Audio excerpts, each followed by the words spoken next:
Depuis près de 15 ans, Marillion est le pilier de ce que l'on appelle le rock progressif. Marillion a sorti il y a quelques semaines son 8e album studio, un concept album dans la plus pure tradition marillionnienne, dont le titre est Brave. Explication de la bouche même du chanteur Steve Gart et de Mark Kelly, l'homme clavier de Marillion, à vous signaler que Marillion sera en tournée au mois d'avril et au mois de mai avec MCM. For a number of reasons, the title of this song I wrote is one of them. That's about it, really. That was a number of reasons. The other reason was because it was a process of elimination between that and 3 or 4 other titles. We always go through a process of trying to decide what to call the album, and then, you know, at one point it was going to be called Seven, another point it was going to be called Throwing a Seven, then it was going to be called The Great Escape, and we just decided on Brave.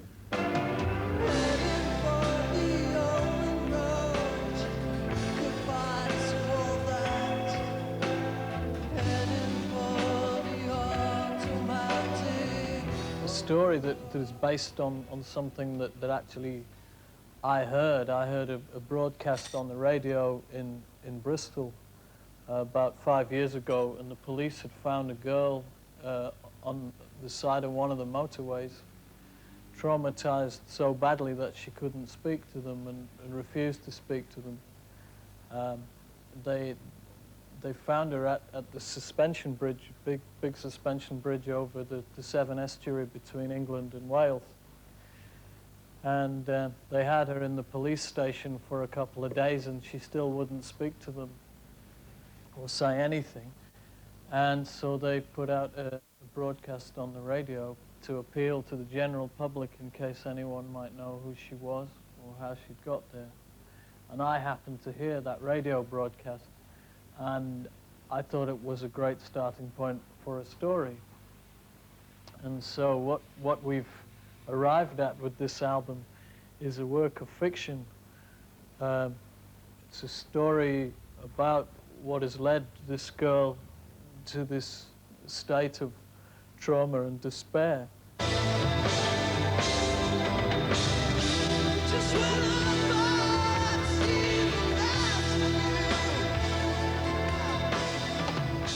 We deliberately didn't set out to write any singles or to even address that. We didn't set out to try and address what the media might need from us, you know. We turned our back on what we're hearing on the radio, and we made no attempt at all to be influenced outright by anything that's going on.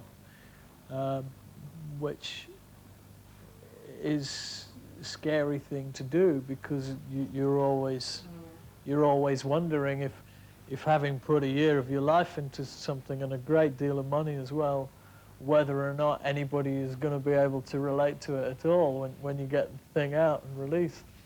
And that's still something we're still wondering about. Un des piliers du rock, Marillion. Ils sont venus faire un petit tour à Paris et bien sûr y faire un concert. Les caméras de MCM ne pouvaient pas manquer le spectacle, et d'ailleurs, nous y étions. Well, first of all, this is sort of ancient history now, because it's going back a year or so, more than a year now. When we first sat down to think about what kind of a record we were going to make, we'd written a good 75% of the songs, and it had started to take on a certain shape creatively. It had started to take on the form of a story, something a bit more conceptual than we've done for a time. But as a sound, we all felt quite strongly it should maybe sound like an indie record, and not be too stuffy, you know, or fluffy. A bit more spiky. But you know that love can be as hard as sticks and stones. Tell you nothing else can be as hard as love can. I don't think it's the kind of album you can keep making. You can't say all this again next time. But it's the kind of album you have to, I think if you've got any honesty, you've got to get up and make a record like this every now and again, just to say, look, this is what really pisses me off.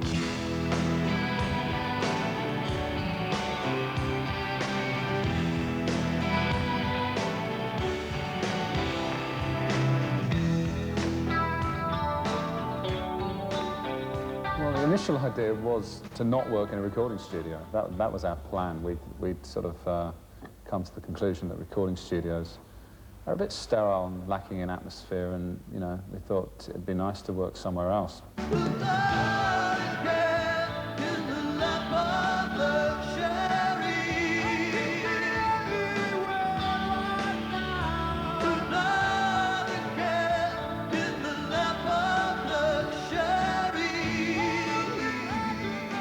We played here last night, and the atmosphere was just utterly incredible. There's nothing I could say, really, that could explain what the atmosphere was like. You just have had to have been here. Signé du rock, ils nous parlent de leur travail de coproduction avec, en plus et gratuitement, les nattes et le maquillage du chanteur en direct live. On peut dire que vous avez de la chance.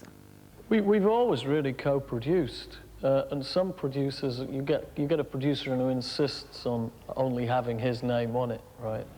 That doesn't mean we do any less, it just means we don't get the credit for it.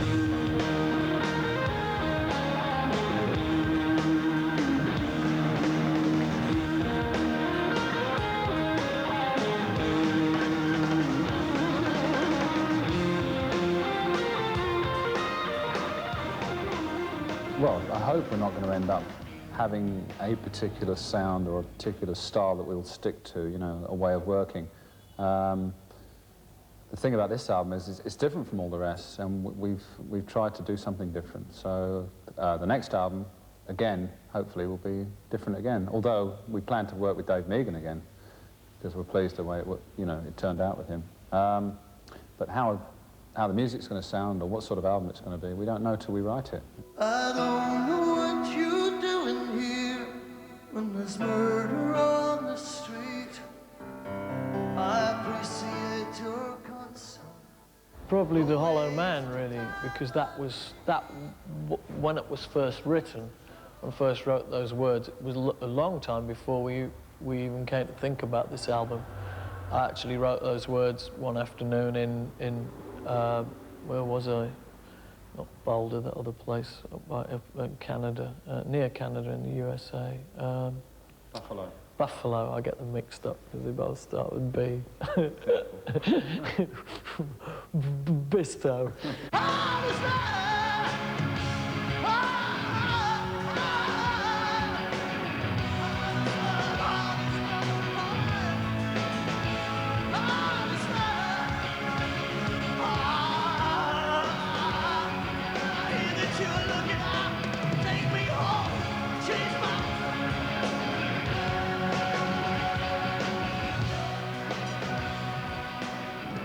We all really enjoy it, actually. That's one thing about this band. You know, you hear people complaining about touring, you know, saying, "Oh, I don't like touring, I'll never tour again," and, you know, you think, what's the matter with these people? They don't know when they're well off, you know. It's usually because they're not very good. It's a great way to see the world. It's a great way to meet people from different countries, and to go on stage and play to audiences that want to hear your music. It's just great. It's great buzz, you know.